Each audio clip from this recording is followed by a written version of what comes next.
Hello and welcome back to Of the People. I'm Robert Chernin. With Ericka Redic. Yes, you are. And we are back. All right. Triple D. Demagogue. My triple D.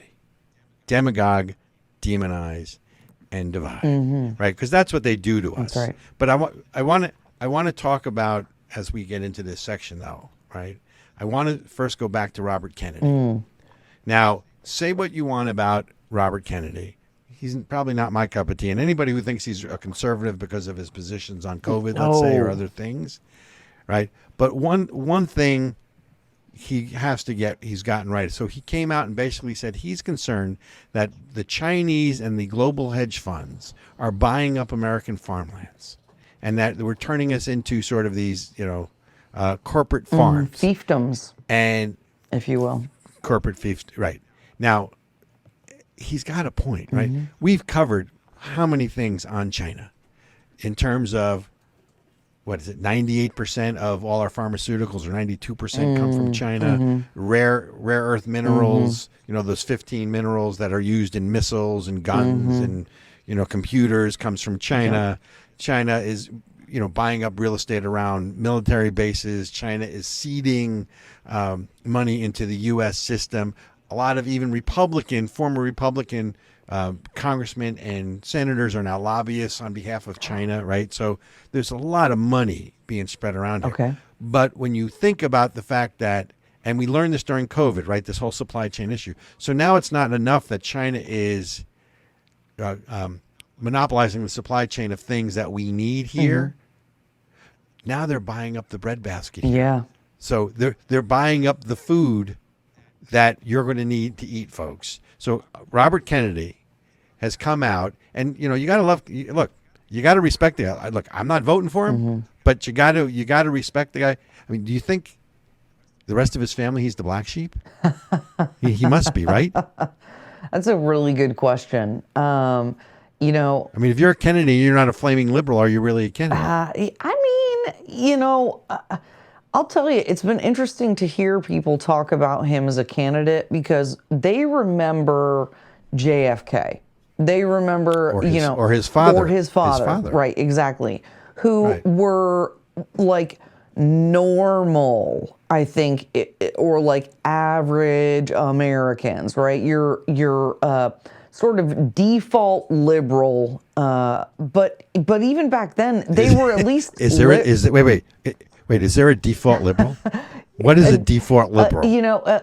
Or a classical liberal, I guess is what people call it. It's like the average American who pretty much wants the government out of your pocket, who pretty much wants to be left alone, wants pretty low taxes, but thinks there should be a social safety net.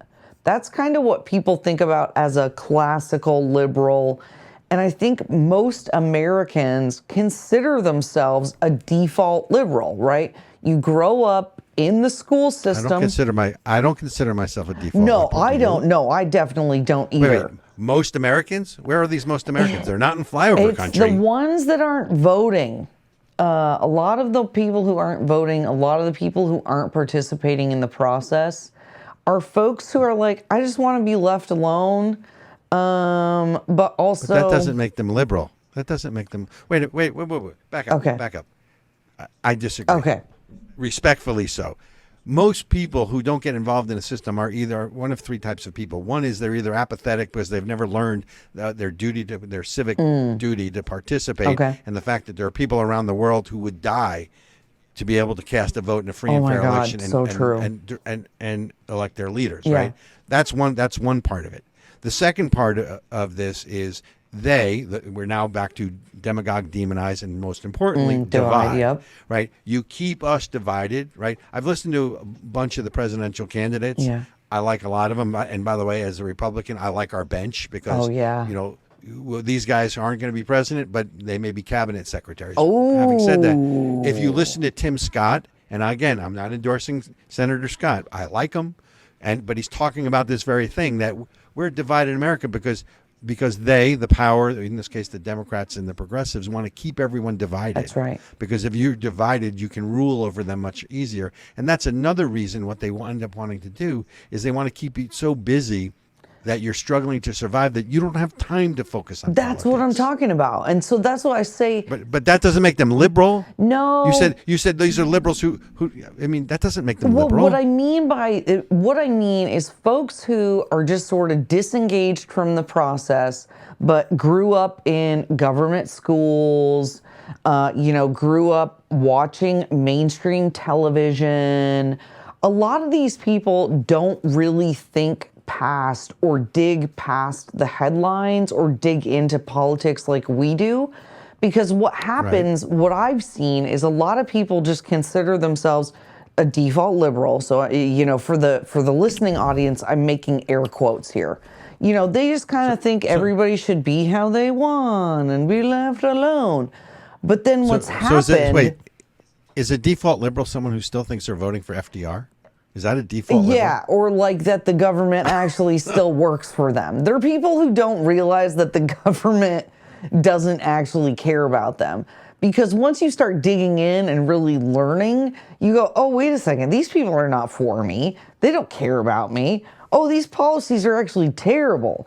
Oh, this is bad. So that's what I call the folks who are like disengaged from the process, but grew up in government schools, grew up listening, watching normal television and stuff like that. Because I think once we have to work on it. We have to work on our definitions. We're going to save that. We'll table that conversation for later. We're going to work on it. But let's get back to our RFK for a second. Yeah. Because the point here really, obviously Kennedy's polling at 16 or 18% in the Democratic nomination process. It's not 18 or 16%. Well, and that's what people people are like, yeah, but wait. Oh, okay. Against the sitting president. Wait, what? So say that again? Ericka, Robert F. Kennedy's campaign, the candidate, is polling 16 to 18% within the Democratic primary, which means with a sitting president who within the Democratic primary only has about a 60% approval rating. Oh my God. In the Democratic primary, you have someone out of the gate, partially because he's a Kennedy, partially has 16 to 18%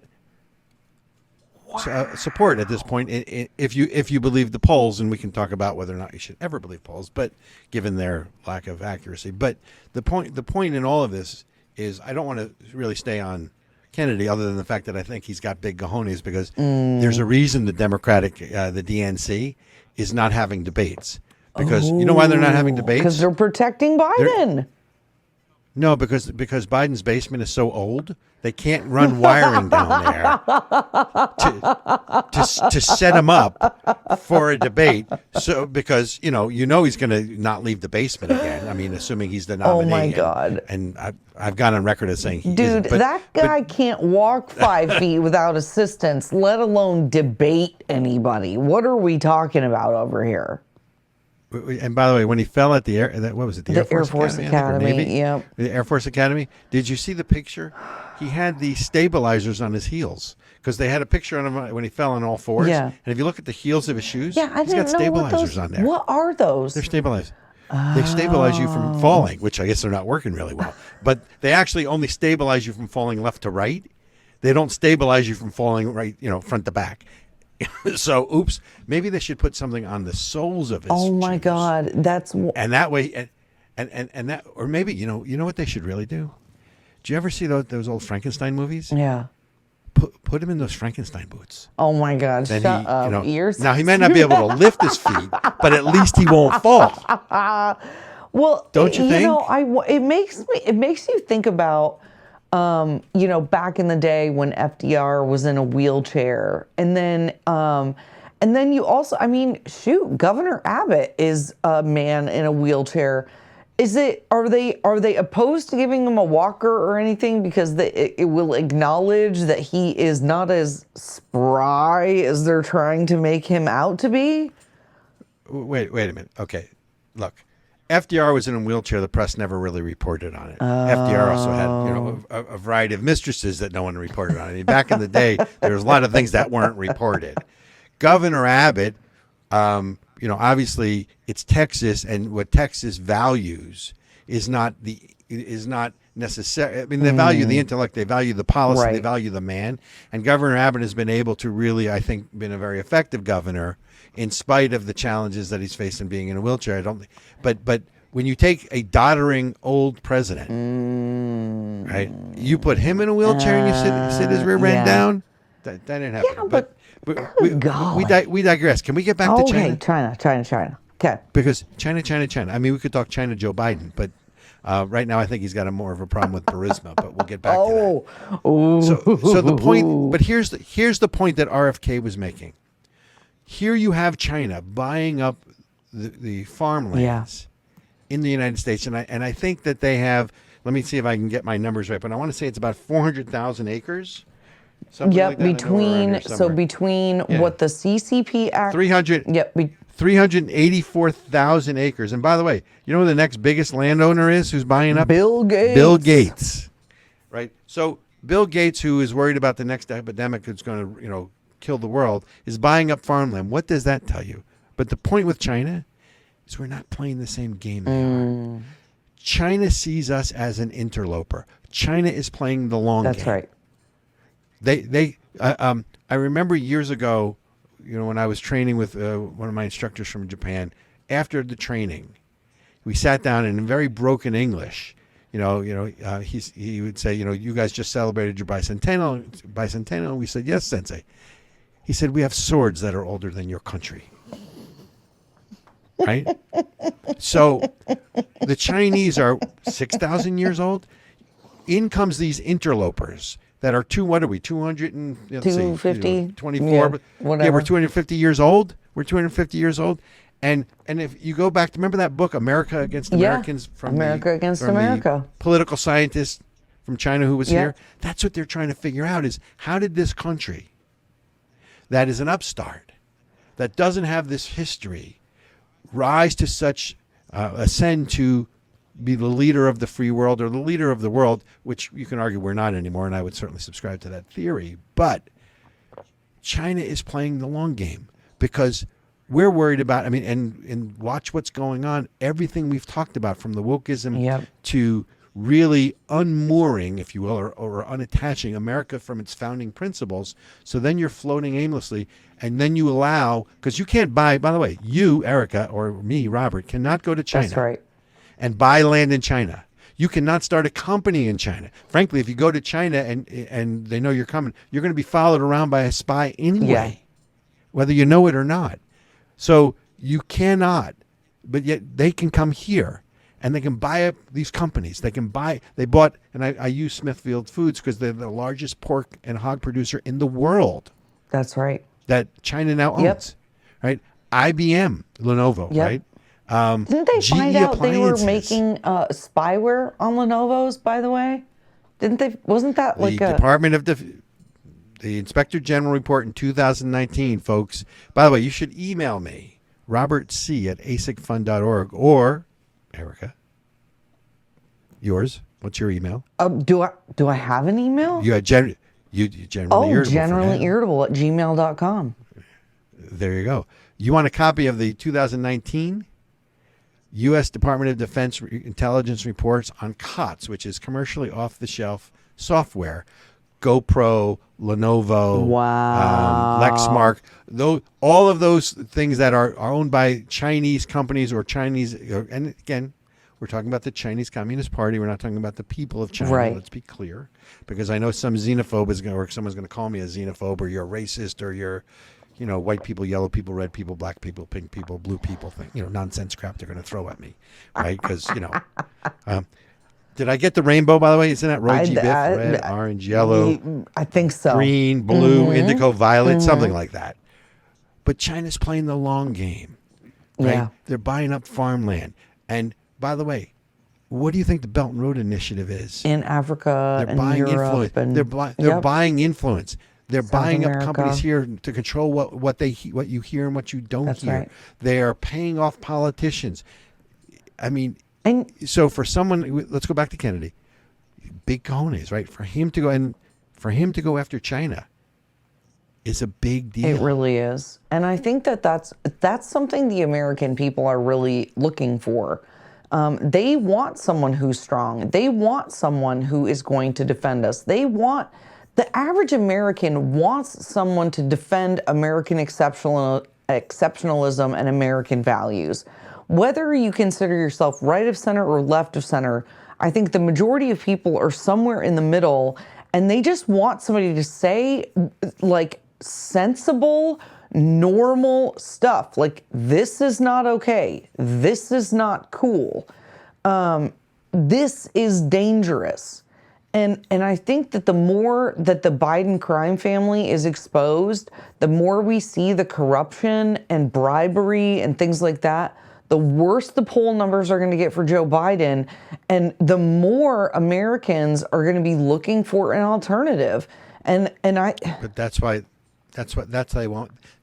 they want a damaged Donald Trump to be the Republican nominee, because they think it's their best chance. And by the way, the prediction that Biden is not the nominee, there you have one of two choices who are going to be the Democratic nominee for president. And it's either Gavin Newsom, who, by the way, just appeared on, he just appeared on Fox News. You don't think that they're grooming him to try to, he just did an interview on Fox News. With who? Gavin Newsom. Oh, I want to say, I think it was Sean Hannity, as I recall. Don't quote me on that, right? But it's either going to be Michelle Obama or it's going to be Gavin Newsom. That's my prediction. I'd be happy to be wrong. I'd be happy to be wrong. You're so dumb, Robert. There's no way it's going to be Michelle Obama. No way anybody's going to vote for her in a prime. For real? Are people saying that? Are you kidding me? No. Mrs. Obama, Mrs. Happy? They liked her. The country liked her. Supposedly, the country liked her more than they liked him. Oh, my God. If she becomes the Democrat nominee, I quit. And I'm going to that island that you said. You're going to the Pitcairn. So you, me, and Ben are going to start an armada going to the Pitcairn Islands, right? Oh, my God. That is too much. God, it will go to hell in a hand. She hates America. There is nobody that hates America like Michelle Obama. Let me tell you. Good God. By the way, go to Princeton, pull up her, not dissertation, whatever her capstone report was at Princeton when she was Michelle Robinson, and you'll see what she really thinks about the country. Of course, she's changed, but then again, you can prosecute people for what they've done 30 years ago. So has she really changed, or is she just better at what she's doing? We'll get on that at some other point. We are getting a high sign. There's so much more in China I wanted to get into, and I know most of our listeners probably go China, but folks, China is the Department of Defense has declared China to be our number one adversary in the world. That's the Biden administration. And if they came out to say that, how much worse is it really? So there's the enemy within, and then there's the enemy without. We're going to leave you on that note. Folks, you have been listening to Of the People. And I am Robert Chernin with my lovely co-host, Ericka Redic. Thanks for staying with us. We'll see you next week. Take care.